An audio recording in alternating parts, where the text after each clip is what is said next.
church history. There's a lot, but it started to get weird really fast, specifically with bishops and leaders and guys. And a lot of, unfortunately, the early church fathers were not as cool as we think they are, in my opinion, because I think they started to get heavy-handed. And there's a specific spot where Paul, in the Bible, where Paul says, be cautious, and he prophesies in a way, depending on how you want to see it. And he says, for there is coming a time in the future where wolves will come to you in sheep's clothing, and lead the flocks astray. And it's after Paul's death, a couple decades go by, and everything's already starting to get pretty weird. And specifically, leaders pushing their theological interpretations on different groups, and their theological interpretations specifically being, let's make leaders in the church really powerful, right? Paul, if you go back and look at it and you think about it, what would it have been like to receive Paul, the way he described himself and the way he came into communities was very humble and not lording anything over them or bossing them around, not looking to be dressed in fine garments or anything, right? It didn't take long for what we think of of the Catholic Church to start to form out of these house church communities that were starting to form into bigger things. You know what I mean? It didn't take long for it to get weird, but it was good for a while, I would say. But the Catholic Church started forming. Take us away. When so that period from 180 to 313 AD is considered to be the Great Church. And then at around that time, because it was great. Yeah, it was great. So that's we get the Church of Acts and all of that is covered just before that area, and then we get Constantine the Great releases the Edict of Milan and makes Christianity legal.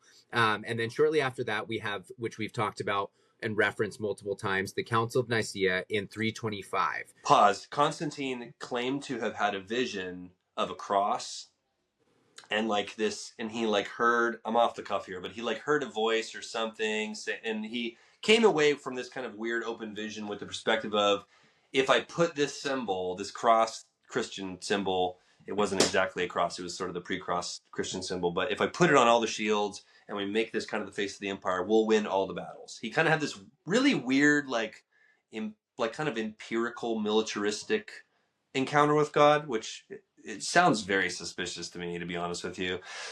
But maybe he really loved God. I don't know. I kind of feel like he grabbed a hold of a very rising in popularity religion and just started slinging it around. But whatever. Was it went from massive a Christian nationalist? We'll never know. But I think Constantine might have been the first political Christian. You know how Biden's I'm a Catholic. Yeah. I'm we're sure you're a Catholic. All the Catholics are he's not a Catholic. I think that might have been Constantine, but that was a massive shift because it went from being illegal and persecuted to now it became the standard. And then you had the state, the Roman government. It was a superpower at the time. The Roman government was then putting government officials into priest and bishop positions in the church. And literally government and politicians started becoming the people who were speaking on Sunday mornings. It was not great. Anyway, that's my perspective anyway. They didn't have the separation of church and state yet. It was good for a while though. It didn't get super wrecked immediately, but I'm just saying the entropy started right there, Yeah, which is, well, I mean, all of ancient history is a wild time to be alive, but that's also a very particularly wild time to be alive from the perspective of the Christian church.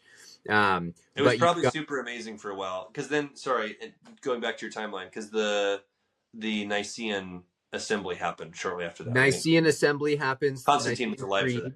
Yep. And then, which is, I put in my notes in parentheses that basically all Christian denominations believe the Nicene Creed. So, which we've talked about ad nauseum basically throughout this episode. But if somebody... I always thought the Nicene assembly was 10 old guys around a table. that was just what my imagination told me. And when I then got older and read about it, I was like, oh, it was actually like super cool. It was like thousands of like Christian leaders, large and small, all gathering together pretty much to deal with heresies that were rising up Yeah. in their Yep. midst. Yeah. Yeah, which I think is an important note because it wasn't just one room full of old guys Yeah. deciding this. It Yeah. was a very collective And they decision. didn't decide on a canon. Also, notably, they didn't decide on a canon, but they almost, it was kind of like they took a poll almost. Like they were kind of like, what are we all reading? And then Yep. and these are all elders of like these are all leaders of like their kind of respective areas and of their gatherings. Um, and it was just kind of like, what are we all reading? And there wasn't complete unity in what they were reading. But what they did is they kind of like took a poll and kind of figured that out and kind of went, okay, so then what are we all definitely reading? Like what do we Yep. all definitely agree on? Yep. And then because you can go back and like there's a lot of writing that happened back in the time of this. So this is not a mysterious thing. You can actually go research it. But they didn't form a canon here yet. But then they kind of went, okay, what are these crazy Arian guys over here reading that think that Jesus isn't God? And they're like, oh, they're reading this gospel. They're like, yep, cool. So we're not going to read that. You know what I mean? So there was kind of like it was a big consensus of what scrolls are we reading and what are we not. And you can go find in the consensus, there was a number of scrolls they were reading that we do not currently have in our Bible, but that you can go find that are historical documents like the Shepherd of Hermas and some others. But anyway, continue. Yeah, that's for extracurricular points. Yeah. Go read those. And then the next so councils were really popular around this time. And I'm talking about the course of 100 years. But there's one interesting one of note, which is the Council of Ephesus, which happened in 431. So Council of Nicaea, 325, 100 years later, Council of Ephesus. There was a church that splintered after this council, and it is the Assyrian Church of the East. They reside solely in Iraq and have 400,000 members. So I thought that was an interesting note. Yeah, just a little ancient splinter, and they're still going. Oh, bro, that's strong. the OG Reformation right there. Yeah, it is. So they were everybody else, the Catholic Church and everybody else is still going. This is before Orthodox Church has split. So the next council is in 451. So it's only 20 years later, but this is where we get the major split. Orthodox Church splits off, and you have from there the Coptic Orthodox and Armenian Apostolic. And then from basically they disagreed about the Pope's power and the Trinity ultimately. So you have, going back to the rest of the churches, you've got these churches that are kind of built up in Constantinople, Rome, Alexandria, but Jerusalem. I'm guessing relatively small splinters. Like these weren't massive movements that took the world by storm or anything. These were fairly small. I mean, you even said the Armenian whatever movement, like we're talking one region kind of. Less than 500,000 people. Yep. But interesting that the only reason I wanted to note it is because it's still their like church history line goes boop, just it's one, there's no family tree. It just goes right back all the way to 431. They're like, we split off and we've been I would also be another messy thing to consider at this time is up until you get into around the year 1000 where the Great Schism happens, I think was really kind of the highlight of it. I'm sure you'll get there, but all of this like 400s, 500s, 600s, 700s, Rome is still like relatively speaking a superpower. Like they're the empire that is coloring 70% of the known planet. So to be a Roman Catholic or to splinter from the Roman Catholic Church was, and in the 600s or something, was like separating from, it was like seceding.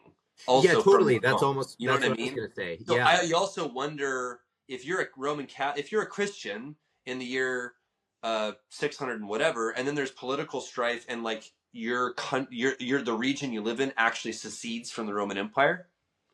Do you keep going to Roman Catholic Mass?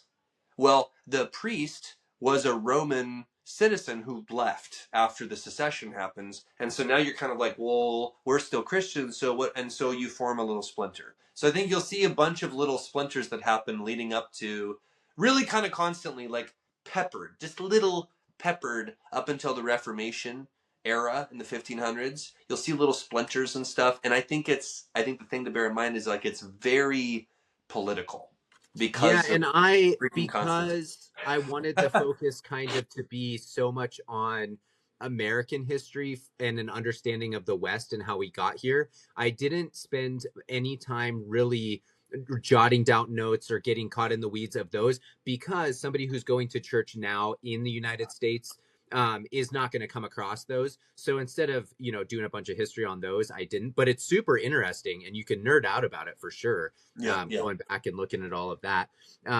But yeah, like you're saying, so we've got the Roman Catholic Church, and that actually split from the portion of the church that was in Rome at the time. And the Roman Catholic Church is the largest church now.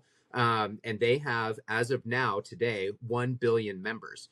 And from that split, from when the Roman Catholic Church started, you also had the church split in 1054, which was actually out of Antioch, the church in Antioch split, and that became what we now know as Eastern Orthodox, which is the largest of these is Russian Orthodox, but there's others as well. So Eastern Orthodox, their split is all the way back And in 1054. that was called the Great Schism. Yep. And Yep. that was also largely very political because that was the far east of the Roman Empire. The Roman Empire had grown so far east, it began to be almost kind of like two Roman empires. And when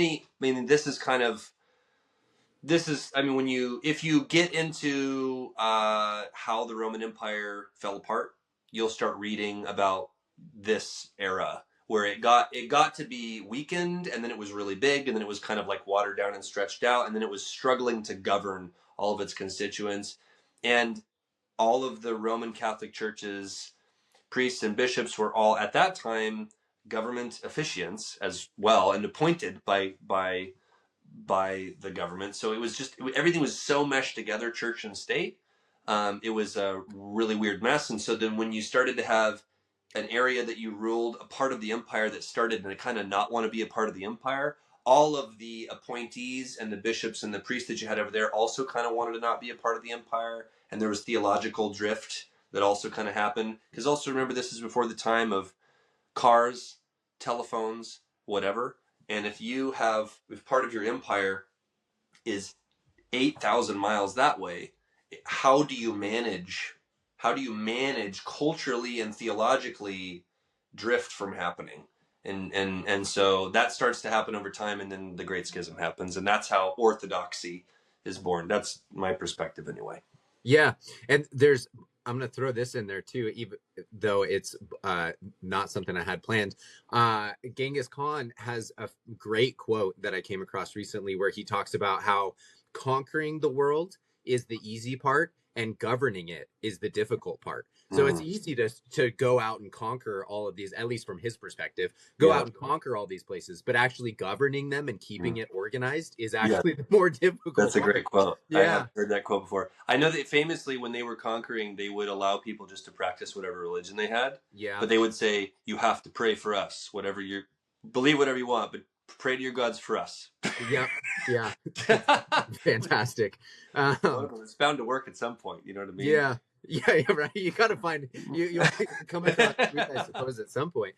And then I did want to do a slight digress and just talk about the way that the Roman Catholic Church is structured, only because the way we'll see later as we talk about the way that some of the church splits happen and the way that the churches are structured is based off of disagreements about how a church is structured as far as the hierarchy or the leadership structure. And so I wanted to mention the Roman Catholic structure because it stands alone in its uniqueness and how long they've continued to be organized this way. So the Catholic Church has the world divided up into several hundred different provinces, and then within each of the province there's a diocese with a bishop, and overseeing the diocese is the archbishop. So basically there's one to relate it to business, one district manager,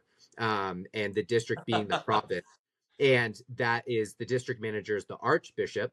And so if you hear the word archbishop, that's where you know how they fall in the hierarchy. And then within the diocese are the parishes or churches. Those are kind of synonyms. And the churches individually are run by a priest. So if you have a priest, and then you'll have an archbishop overseeing all the priests. And then that's basically how it's divided up.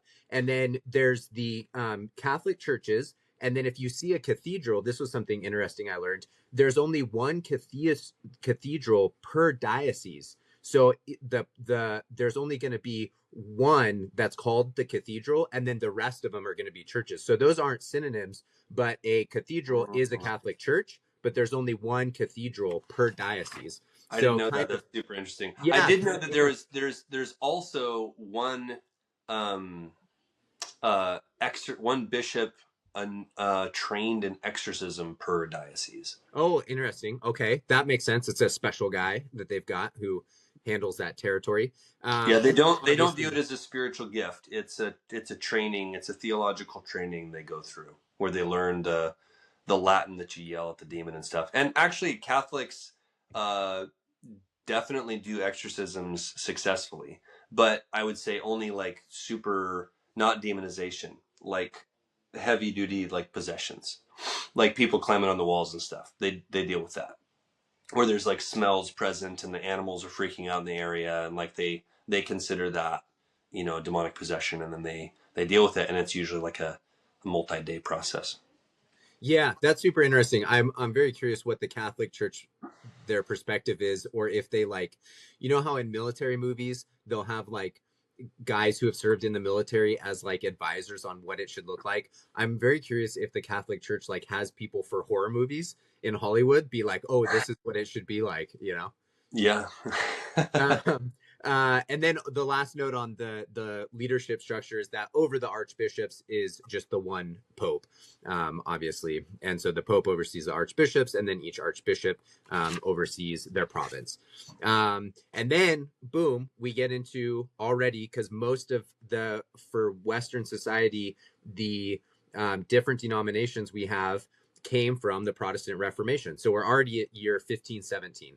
And so the Protestant Reformation, even though there were smaller reformations like Tyler alluded to before that, the big one, which we've talked about, that causes the Lutherans, Anglicans, and Reformed or Calvinists split, and from them also the Anabaptists, was Martin Luther posted his 95 Thesis. And to break it down to the most simplistic understanding, I agree with you, is sola scriptura is kind of the number one thing. There was other solas, which was sola fide, which is by faith alone, which had to do with the indulgences. So he didn't like the way the Catholic Church was handling basically salvation in the afterlife. But yeah, paying to get people into heaven, you know. Paying to get people into heaven. The church just got bills to pay, you know. And the Bible was, there was a lot of things, and the Bible was not in a common language. That was also a super big one. As well. And there was literacy was also quite a bit more of a problem than it was today. But even of those who were trained to read, you definitely weren't trained to read in Latin. Only the priests were. So the priests got to decide what you knew about the Bible. So can you imagine that, by the way? Like having zero access to a Bible that you can read? You would have to just have no idea. Faith in the church and the structure as not faith, trust. Yeah. or faith, perhaps. I don't know. Yeah. So weird. Trust in this corporate type structure that's telling you what the truth is, and you basically have no way of finding it out because the printing press doesn't exist yet, Bibles aren't being produced, and so and the reasoning behind that was just because that's what the Pope feels like we ought to do, and that's you can't have misinterpretation of the scripture, you know. A lot of control over the congregation, and Martin Luther causes this big upset called the Protestant Reformation. And so if you hear of a Lutheran church now, they trace their lineage back to Martin Luther. From the next one on the list from the Reformation is the Anglicans. And so this is the Church of England. And the reason that the Church of England might pop in your head from history is you've got Henry VIII, and he just had bad luck with wives. He just kept marrying these mean ladies, and they had to be done away with. He's like the OG womanizer, dude. Henry VIII is so horrible. I mean, yeah, he just had some bad picks, you know, just bad luck, man, on those dating apps. Oh, he's like, oh man, I got another bad one. Yep. And it's all her fault. And the Pope would not bless his divorces. And so he's decided, you know what, I'm going to start my own church. What is cool about the Church of England is there's some guys who have come from the Church of England that are actually super rock solid, great theology, great pastors, ministers. And so it's got some good stuff to it. And so even though I imagine not everybody joining the Church of England was just like a huge supporter of Henry VIII's totally. marriage. It was probably just an avenue in England to not be a Catholic anymore, like and be unoppressed by the Pope, and like, oh, like have English Bibles, and like that probably would have been very exciting. I doubt it would, like the headline was Henry wants a divorce, and so it probably, I'm guessing, probably was not super about that. Or even if it was, you were probably willing to do it anyway. And maybe if you weren't willing, you might do it also anyway because it's freaking king dictated Henry VIII's England. So also, if you're an English citizen, you're kind of like, okay, I'll go to wherever I'm supposed to go on Sunday, you know? Yeah. And what's interesting about the Church of England that is different from the rest of the churches that came out of the Reformation is that they do have an archbishop, the Archbishop of Canterbury, and that position was traditionally held by the monarchy. Someone from the royal family would hold that position. And then the Church of Ireland broke away from the Church of England in 1534. And then from the Church of England, there's the Episcopal Church of the USA. So if you see a church that has a billboard that says Episcopal Church, the history of that is they broke away from England in the 1800s, and that the Episcopal churches as well of Canada, Australia, South Africa, Uganda, and Nigeria came from the Church of England. So kind of a little interesting fact there. Also, a side thing on, are you going to get to Puritans? Puritans? That's where Puritans came from. Puritans were pilgrims who wanted to reform the Church of England, because even though, like, and you're gonna, like, Martin Luther, and I'm sure gonna talk about John Calvin, that was not, in England, it was just the Church of England, because a monarch, a leader of a nation, decided this is what everybody's church is going to be, and most everybody was fairly happy with it because it wasn't Pope controlled Catholicism anymore, but it was still a very Catholic, like an Episcopal or Anglican services, liturgy and incense and all the stuff. There just isn't a Pope. But the Puritans wanted religious freedom because they wanted to reform the Church of England more. They wanted it to be more, because now they're reading an English Bible and they're like, we want it to be even more like this and this, and we want to be even more holy, and we want to be even more morally pure. Yeah. And we want to be even more. So they were kind of these passionate reformers who didn't want to do away. They did not want to do away with. They didn't like Lutheranism, and they didn't want Protestantism in that way. They liked the Catholic traditions and stuff. That was the Puritans, the guys with the buckles on the helmet and stuff that you see on all the Thanksgiving things. They were Church of England. They were Anglican-like reformers who wanted to come and kind of make a cooler Church of England. And I don't know if they directly turned into the Episcopal Church or what. I'm not really sure. I don't think they left. I don't think the Puritan movement actually left a super historical stamp on what we see to the makeup of things today. They're just in our history books a lot because they were a massive group at the time. I'm pretty sure they just kind of disintegrated into non-denominationalism. I have the Puritans and the Separatists and the Baptists coming from the Quakers and Anabaptists, um, separating from the Church of England, but I didn't write down the year when I was looking it up. So Yeah. I go from there. So yeah, I'll mention them, but I just have them briefly mentioned. So They we were really from the Anglican thing. The Anabaptists were not birthed from Anglican. The Anabaptists were uh, it was all in Germany. It was like in the same. It was all. It happened in the same decade and in the same area as John Calvin. Yep, exactly. So I Different. have them the next, and it's kind of hard without getting like super into the weeds and being super dry. I basically have, like you've mentioned, from the Reformation, Lutheran, Anglican, and Reformed. And then I also have Anabaptists, like you've mentioned. It's like we've both said it's three things, and then we've said Reformed Anabaptist, which I don't know if that's a slash or a comma that goes in there, Right. and goes in parentheses. But yeah, it's the same thing, but it's different. But at least for our intent, we're just describing when these splits happened and vaguely kind of why and what they Yeah, look true. like. That's true. So for I think the, you say three things because, like, generally speaking, like the difference between a Baptist and a Lutheran um, yeah, that's a good is point. very minimal from a from an outsider coming into that service. It would be a very minimal difference compared to walking into an Anglican service, compared to walking into a Anabaptist service. Because in an Anabaptist service, everybody sat in a circle. There was nobody in the middle, right? Then the Quakers did that, and there was like listening prayer, and nobody owned weapons. It was kind of a very distinct movement that broke off from Catholicism in like its own distinct way.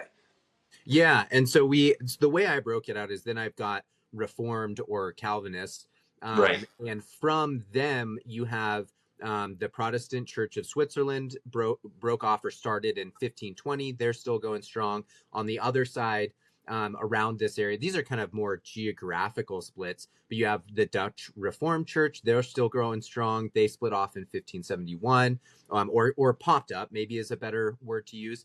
And then from the Reformed churches, you have Presbyterians, which started in 1560. And Presbyterian, like you mentioned earlier, is just the word presbyters, which means elders. So it's Right. basically an understanding of what does the church structure look like. And from there, the cool thing you have is in Scotland, you have John Knox, who breaks away from the Church of England, and they kind of fall under the Reformed group as well. And throughout there are Presbyterian splits in American history that I don't go into specifically later, but there a lot of those splits actually were based on where the church stood during this American Civil War. So a lot of them were pro-slavery and a lot of them were anti-slavery, and so that caused a ton of splits from reformed churches in the United States in the future. And I don't go into details, but it was just a really interesting thing to note that tons of these churches spread out and they're all different kind of denominations, and then a ton of them split in two because of the Civil War. During the Civil War times, these Interesting. denominations where you'd have locations in the north and locations in the south, and then they would separate from each other and became two different denominations. First and Second Baptist. Yes, yep, exactly, and many more like them.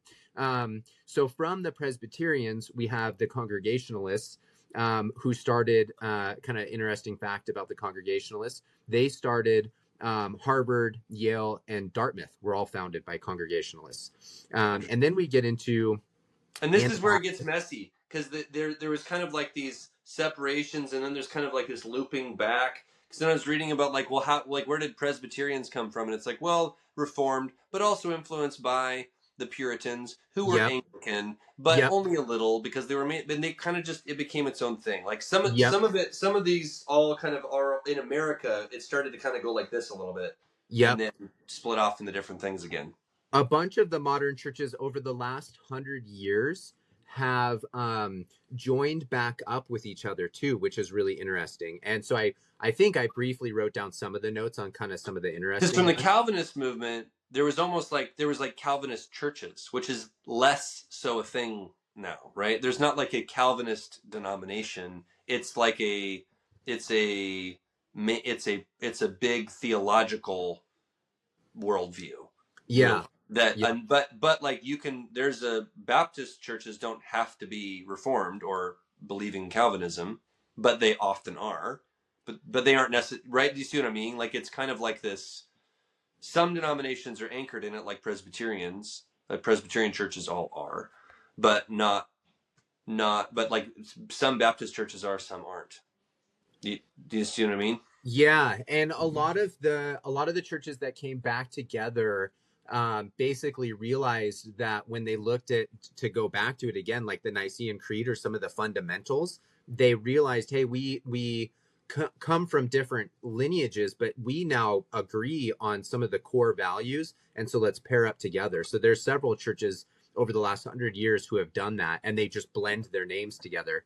But jumping back in, yeah, we've got Anabaptists and Quakers, and Anabaptist, to be careful here, is not anti-Baptist, but they are rebaptizers because so Anna being over again or redone because they didn't like infant baptism, and from the Anabaptists we get both the Amish and the Mennonites, which we mentioned Mennonites earlier as well. From the Anabaptists, you get the Apostolic Christian Church. And then you also have the Quakers in there. And the Quakers were from a split from the Church of England. And from there came the Puritans, the Separatists, and the Baptists.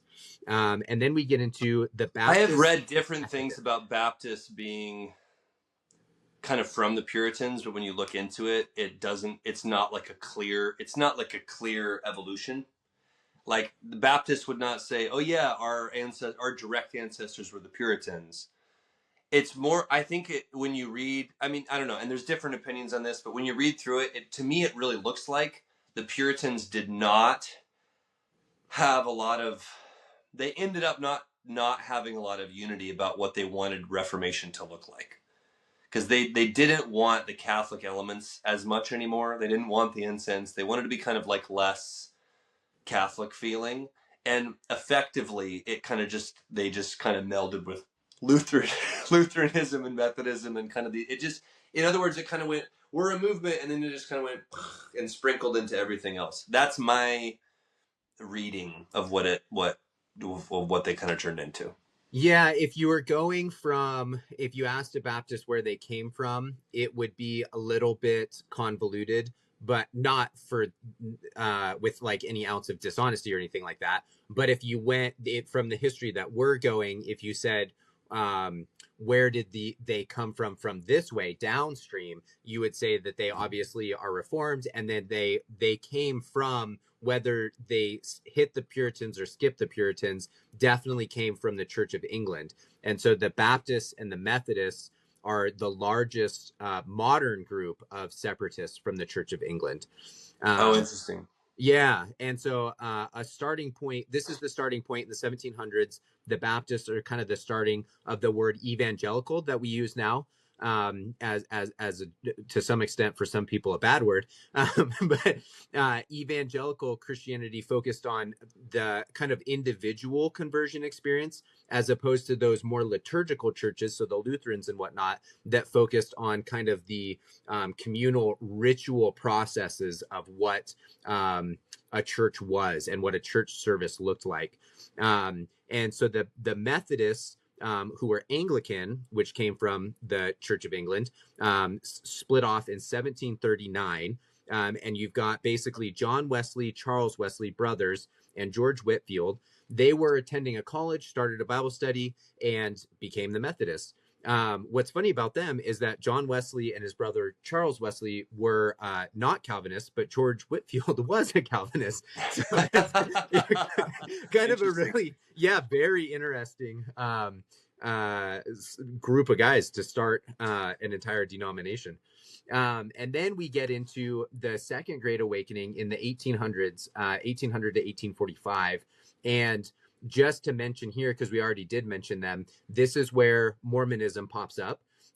They've got 17 million members currently, and they like to be called Latter-day Saints. So LDS is how they'll refer to themselves now. And that started in 1830. Joseph Smith found some tablets. And this was a new revelation, and this is new scripture. And so the Mormon church, the LDS, Latter-day Saints, focused Latter-day, meaning that they're focused on the end times, came from 1830. And then we get into the Adventists, which we talked about a little bit. So Advent meaning arrival, but they're focused, like the LDS church, on the arrival of Christ on his return. By the way, Mormon is like the name of a angel that's a good angel that bred with humans, and then like his like half angel spawn, which they like to trace their lineages back to, helped with a lot of the writings and all sorts of stuff. So part of the reason that they're like super obsessed with like bloodlines and stuff is because they think that in the same way that many Christians have a view of like the Nephilim, or like these fallen angels breeding with humanity and making these human angel hybrid giant, like Goliath and these other weird creatures and stuff, right? The Mormons think that the good angels were getting down and dirty with people in human form and spending their lives here, but while still serving God, and then making kind of like, so, all of like the prophet in the Mormon church is like, got a fair amount of angel blood in him. I'm just saying. And the reason they don't like being called Mormons is because Mormon is the name of one of these like angel creatures that was like getting down and dirty. That I didn't know that. Yeah, I didn't know that part of their history, and so that's interesting, because you would think that they would then if their prophet needs to be, if it's better if he's got some Mormon blood in him, angel blood, then you'd think they'd all go around toting that they're Mormons. You'd be like, yeah, I right. did 23 and me, and got a lot literally of Mormon, Yeah. But anyway, around this time, 1831, you've got the Adventists and the Seventh-day Adventists. They split off because they want to do church on the seventh day of the week, Saturday. And then you've got Jehovah's Witness, which came out of the Adventists. Did they come from that sort of? Yep, in 1881. And they originally were focused on Christ's return, believing it to be in 1843 and then 1844, through some biblical math from the book of Daniel. So it's really, if you look into it, it is highly intriguing, and you can follow the founder's logic to see why he got there. But as we know, it ended up not being back then. Thank goodness for us, because we weren't born yet. And then the Jehovah's Witness believed that the end of the world was going to be in 1914. And we thankfully the world didn't end then. Yep. Plot twist, it did happen. Yeah, right. Yeah, we're living in just a simulation now. But yeah, the other big defining thing is that both Mormons and Jehovah's Witness, which we talked about before, they don't agree with the Nicene Creed. They believe specifically with the Trinity. They believe, and Jehovah's Witnesses in particular believe, that Jesus was created by God. And so that is what kind of defines them as being so separate from the rest of the majority of the denominations that we have talked about and will talk about. But this brings us all the way up to 1880 and 1920, the Holiness Movement and the Pentecostals and Charismatics in the Third Great Awakening. And the Pentecostals come from the Methodist Episcopal Church in 1784. What you mentioned earlier, John Wesley. And there was kind of a splintering in the late 1800s as well. The Methodist Church kind of splintered into a few different pieces, but it had kind of become this unique movement that was really into the sanctification in a different way than the rest of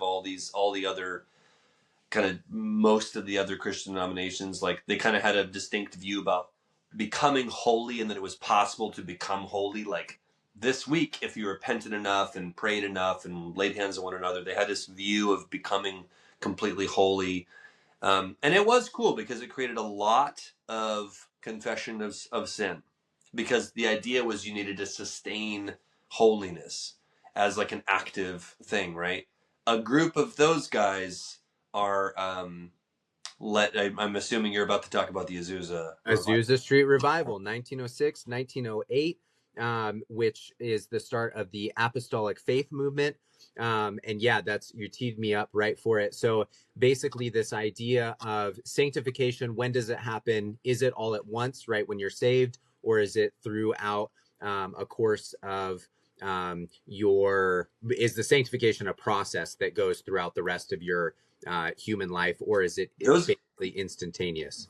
but I'll say this: like their views on sanctification didn't mainstay through what occurred. Good point. Like Yeah. everything that came from, so basically, it just happened to be primarily Methodists who kind of accidentally started as the Azusa Street Revival, which was, I mean, we are talking thousands of people every day for like 15 years. It was absolutely insane. I want to say 15 years or 6 years. Well, total. It went on for like dozens of years, but there's a lot of argument about when it stopped. Because gatherings continued after the revival stopped, but when did the revival stop? Is it based off of numbers? Is it based off of number of miracles? Definitely, like the first 5 years are considered like hardcore. There was tons of crazy stuff happening, and it was super hardcore. And then it was generally kind of like these two guys split over racial differences, because the two guys who kind of became the main figurehead, one of them was black and one was white. And the white guy started to have a bit of a problem with how much the black guy was speaking and how much more. Yeah, it was pretty weird, man. But pretty much they started praying in tongues until something awesome happened, and a lot of awesome stuff started happening. It was very strange. It was a weird. It was a weird thing. It was a very weird thing. They were all about like trying to get people to get to pray in tongues. That was kind of the basis of the Azusa Street movement. Because a few zealous Methodists got together and were like, we want to pray in tongues and we don't know why we aren't. So let's pray in English until we pray in tongues. This happened in Southern California. You can go down to Azusa Streets in like the greater Los Angeles area. And I believe, I know it's in Southern California. I thought it was in Los Angeles. Yeah, they prayed, and then somebody started speaking in tongues, and they freaked out, and they were super excited, and then people started speaking in tongues, and then a lady got up out of a wheelchair, and it just got wild and crazy for there. And literally, like thousands of people a day cramming into this building over and over and over and over and over again, because they ended up having like 10 services a day. It was lunacy. Like the amount of people became crazy because of the amount of healings that were occurring. And so people were just piling in there and then praying in tongues and getting slain in the spirit and demons and all the crazy. Just, it was an absolute, I imagine it to be a complete circus. But what occurred from that is that it became the inception point of every charismatic body that basically exists today in America for the most part. Like Bethel Church, they trace their roots back to they Bill Johnson can point to a guy who discipled him, who can point to a guy who discipled him, who was who can point to a guy who was at Azusa Street. Do you know what I mean?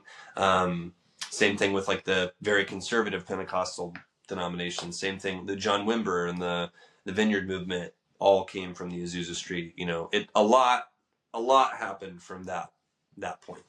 Yeah, and some of the most notable would be Assemblies of God. Lots of Assemblies of God and Foursquare as well, right? Yep. So 1914, Assemblies of God. Lots of churches everywhere, lots of members. Foursquare in 1923, and then like we talked about earlier, Calvary Chapel 1965, right. And then even also we talked about Vineyard churches. So in 1982, split off from there. So that's basically, you almost see it being like this spreading, a total so bigger than and like I said, the Methodist views didn't even transfer. Like even what I mean, all those groups don't have all like Methodist theology. Yep. And then the defining factor as well, which we talked about earlier, that correlates the churches that as much as some of them are charismatic and some aren't, they're still tied together in their beliefs through the Reformation. And then even more strictly, which is a great litmus test, is just the Nicene Creed. So you have these groups that split out, but they still all agree on this one doctrine, this one defining statement that's been so influential throughout church history, just to determine what is this page that we're, or do we all agree on this information? You know, and it's such a solid amount of information that it, if you don't agree with it, then you're really in the wrong, you know. Yeah. So that's, it's Yeah. very important. Yeah. And then so one of the churches that I have in under, that don't agree with the Nicene Creed, is if you see a church that's Unitarian Universalism, Oh yeah, they're they super awesome. Yeah. they don't, they're very open to kind of everything. They believe in Nothing. you, they the yeah they're unified, so the Unitarian unified in their universalism, which is their openness to everything. So they It's where you have, want to go to church if you are an atheist and don't want to be a Satanist or something. Like, it's really weird. I have not gone to a Unitarian thing, but I have had friends that have, and it is, yeah, I mean, you can look it up. It's like a weird joke. It's like, let's all greet our various higher powers. Yeah. And now let's go around and like share a thankfulness. It's like some weird ass support group, to be honest, because you're not allowed, in order to allow everybody in that room to coexist, nobody can really say anything possibly offensive to anybody else there. yeah. So it's nothing kind of happens You know, weirdly. and I, yeah, and I'm making this assertion, so I might be incorrect, but it's very much, I think, when you live under the ideology that your truth doesn't trump my truth and we need to get along, you end up with no truth at all, you know. And so you end up with a group of people getting together that don't agree on one solid truth, and they just agree to a, not only agree to disagree, but agree that your truth is just as valid as my truth, and let's not test our truths. Let's not Yeah.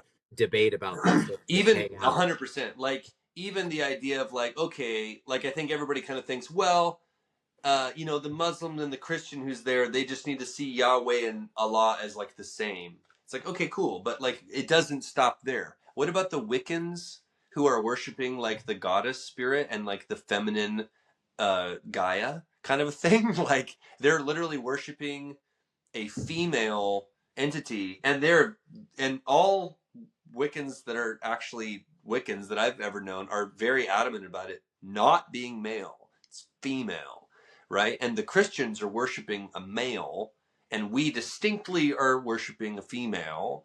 And those two, how do those two groups get in a room and do something spiritual together? Because they are polytheistically like angling their prayers at two completely different groups. Yeah, So I to think then that's, mush that into one analogous, like pretend that that's like all the same, is weirdly insulting to like kind of both of their belief systems. yeah, yeah, because you're all, yeah, that's a very good point. You're all in one room claiming to worship something at the same time, but you're not even in agreement of what you're worshiping, you know. So it's, yeah, Which then, that, are you worshiping anything, or are you just kind of sitting in a room? I don't know, dude. I would argue, I'm just going to venture to say that anybody who goes to a Unitarian congregation probably doesn't give a rip about what they claim to believe. yeah, Whatever it is, like, I don't care what it is. If you're a Wiccan, you're not really a Wiccan. If you're a Muslim, you're not really a Muslim, because you're that's a clearly very good looking for point. some Yeah, weird like fake church. yeah, yeah. you know So, and they're out there. So, yeah, if you see that, that's what that is. yeah, Uh, and then I right. had two other just final kind of closing statements on numbers. One of them is that the largest church is now based on members. The Catholic Church has 1 billion members, like I mentioned earlier, and then the Eastern Orthodox claims 200 million members, and then the next four in the lineup are Protestant groups, and that's Anglican, Reformed, Methodists, and Lutherans, with each of those having about 80 million members each. And then Assemblies of God, which is kind of the largest of the Pentecostal, is 67 million. And then the rest of the Pentecost, all the other Pentecostal groups, total about 210 million together. You've got that an Oriental Orthodox split, which comes in at like seventh on this list, which is 62 million. Baptists 48 million, and Seventh-day Adventists 22 million, with the rest of all the members of the other denominations being about 240 million members. But those names that I kind of just broke off are going to be kind of the most common that you see, and depending on what sign you see on a church or whatever, you're gonna know that they're a part of kind of these greater, larger groups. Those are kind of the big ones right there. Although non-denominational is becoming a word that I think is very common, and what you're getting is churches that a non-denominational church is just a church that has some assemblage of. I mean, I think most, probably 99% of non-denominational churches, my guess is that they are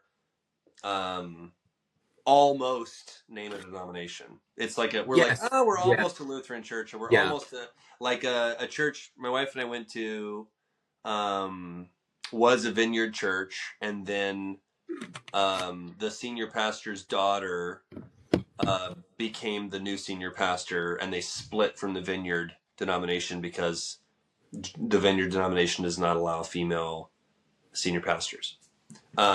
But in all other respects, they were still a Vineyard church, but they had to change their name because of that one thing. So in a weird way, they're kind of like, they're basically a Vineyard church. They just have a theological disagreement in this one specific area. I also think some denominations have, like, there's a financial thing going on where you have to pay for the covering kind of a thing. And so if you're going to start a non-denominational church, I don't think there's really any rules. You can just, whatever, you just kind of start a nonprofit and just start renting a building and call it Hope City Community Church of the Green Grape, and just, call it good. It's like that guy on Instagram that it's where it's like some sort of like adverb or something, so it'll be like Action Fire Church, or something like that, which is, so if you see a church with that sort of a name, they're going to be a non-denominational church, and they're going to be close to, like what you said, they're almost Presbyterian, or they just split from the Vineyard Church yesterday, or they're 9% Baptist, something like that. But then as far as the actual churches that are recognized structures that are the big main 7 churches that are the umbrella to the rest of these smaller church groups, there's the Evangelical Lutheran Church in America. So if you see a Lutheran church, most likely it's under this big umbrella. And then there's the Episcopal Church, and it's like Episcopal Church of America or something like that. And there are splinters that are outside of that, but almost all of the Episcopal churches are going to be under that umbrella. There's the Presbyterian Church of the United States of America. There's the United Church of Christ, United Methodist Church, the American Baptist Church, and Disciples of Christ.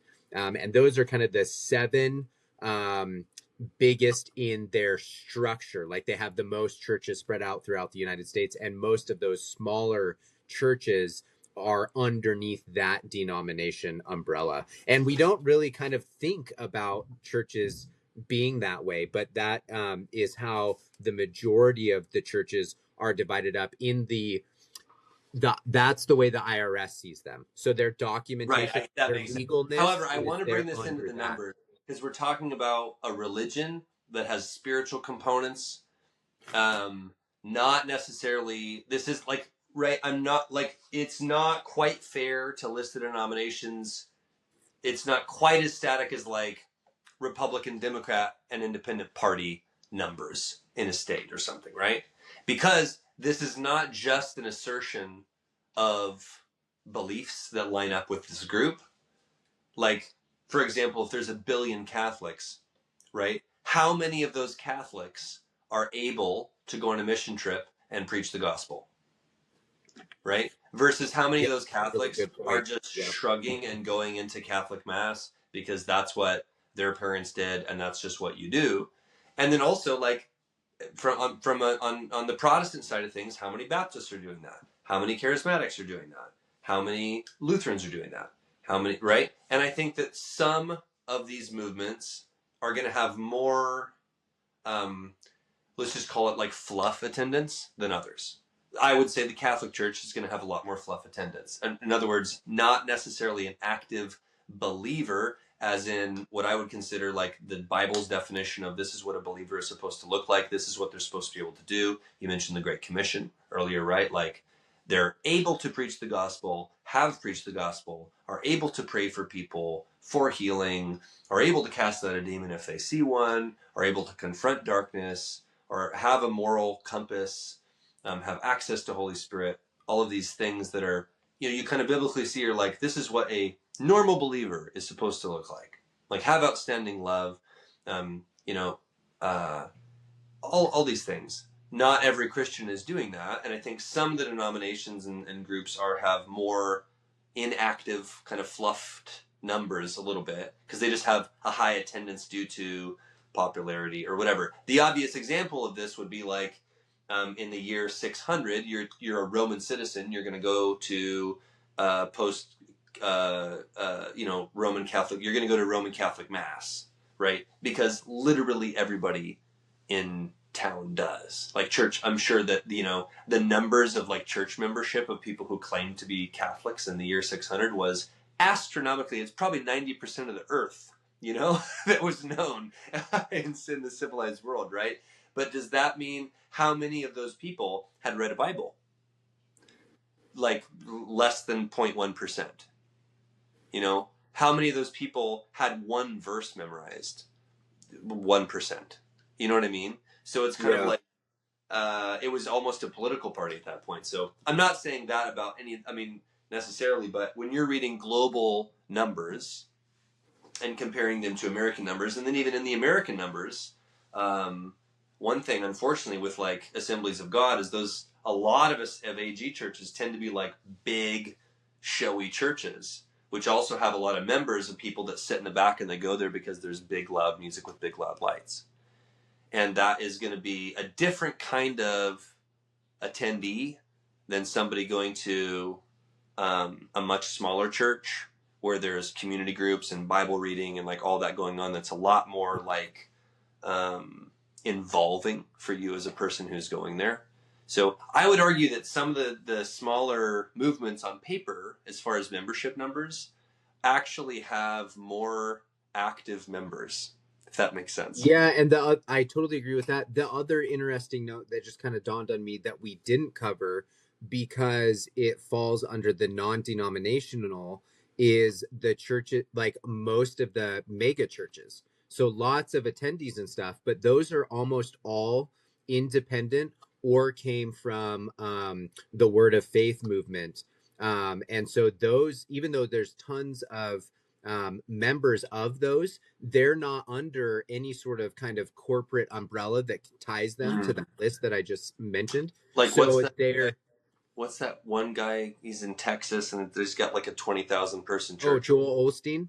Is he? Yeah, like is he in that case? He's just so he's tied to the Word of Faith movement, but he would be considered non-denominational, and because there's no one above him, right. And so there's no, even with like most of these churches, like the Lutheran churches and the Baptist churches and things like that, there is not like archbishops or bishops or a pope, but there is it's a structured organization that has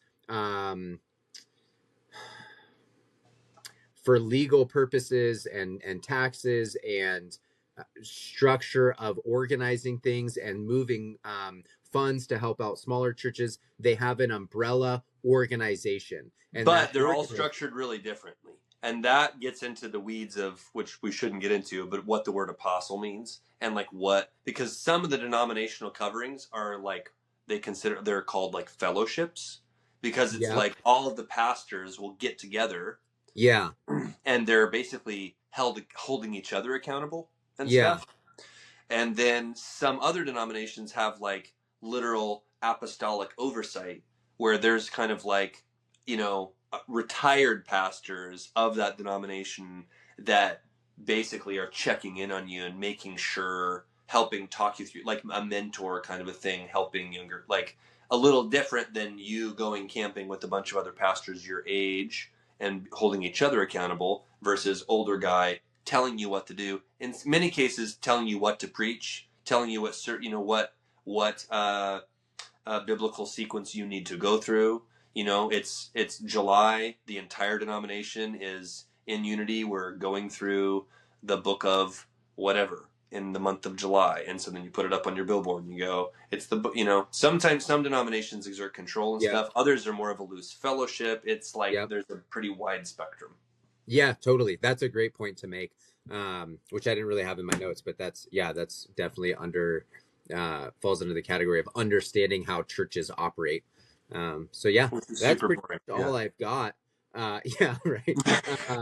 And hopefully for our listeners, that was both clarifying and intriguing to inspire people to kind of do some reading and looking into.